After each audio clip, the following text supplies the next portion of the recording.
হাই friend, কি খবৰ? আজি আকৌ আপোনাৰ গাহৰি মাংসৰ ৰেচিপি লৈ আহিছোঁ বইল।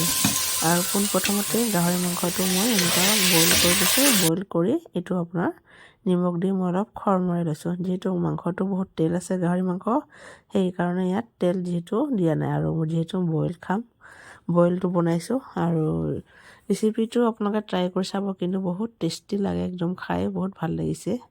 আৰু এইটো হৈছে আপোনাৰ মাছৰুম।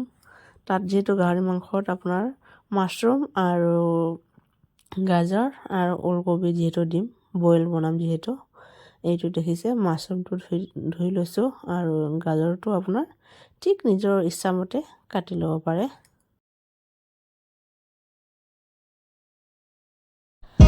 আৰু সেনেকুৱাই চব্জিটো বনাব লৈছোঁ, যিহেতু বইল চব্জি। আগৰবাৰতো আপোনাৰ বৰকচু ঠাৰি আৰু গাহৰি মাংস ৰেচিপিটো বনাইছিলোঁ, বহুতে মৰম দিছে, তাৰ বাবে অশেষ ধন্যবাদ।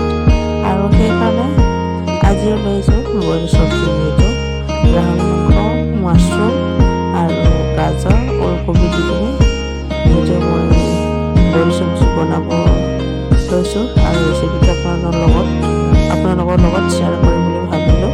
নাজানো ভাল পাব নে বেয়া পাব, কিন্তু যদি খাই গাহৰি মাংস প্লিজ ট্ৰাই কৰি চাব। এনেকুৱা কিন্তু খাই বহুত টেষ্টি, বহুত ভাল লাগে খাই। আৰু প্ৰথমতে আমি এনেকুৱা মাছৰুম আৰু ওলকবিটো আৰু গাজৰটো এনেকুৱা ভাজি লৈছোঁ। অলপ ভাজি ল'ম, যিহেতু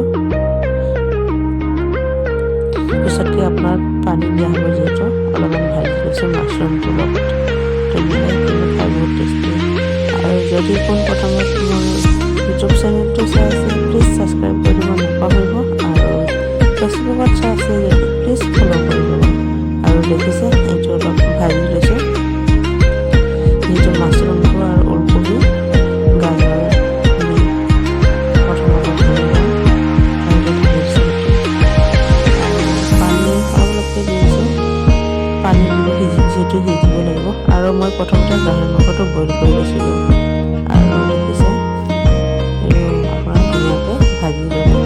আৰু সেইটো কেৰাহীত কি তাত বনাই আছে ভণ্টিয়ে, লোকেল মুৰ্গী, আৰু মই বনাইছোঁ বইল চব্জি গাহৰি মাংস।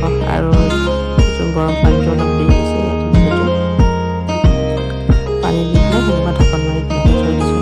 আৰু তাতে মই জলকীয়া আপোনাৰ সোৱাদ অনুযায়ী দিবলৈ মই কেইটামান কেঁচা জলকীয়া ফালি দিছোঁ ইয়াতে। আৰু তাত মই যিটো আগতীয়াকৈ পিচি থোৱা আছিলে মিক্সিত, আদা নহৰু ধুনীয়াকৈ দি দিম চব্জিটোত। আদা নহৰু আৰু ৰকীয়াটো, এইটো হৈছে আপোনাৰ মছলা পাত। যিহেতু কি মছলা আপোনালোকে কি কয় নাজানো, চব মানে কিছুমান জেগাত ঠাই অনুযায়ী নামো বেলেগ বেলেগ থাকে। আমি মছলা পাত বুলি কওঁ এইটো মছলাটো আপোনাৰ বইল মাংসটো দি দিয়া হ'ব। আৰু খাই বহুত টেষ্টি কিন্তু, আৰু মছলাটোৰ এটা গোন্ধ এটা ধুনীয়া হয়। আৰু সেয়ে আপোনাৰ মছলাটো ইয়াত চব্জিত দি দিছোঁ, কিন্তু খাই বহুত টেষ্টি লাগিলে। সেইকাৰণে মই ৰেচিপিটো আপোনালোকৰ লগত শ্বেয়াৰ কৰিলোঁ।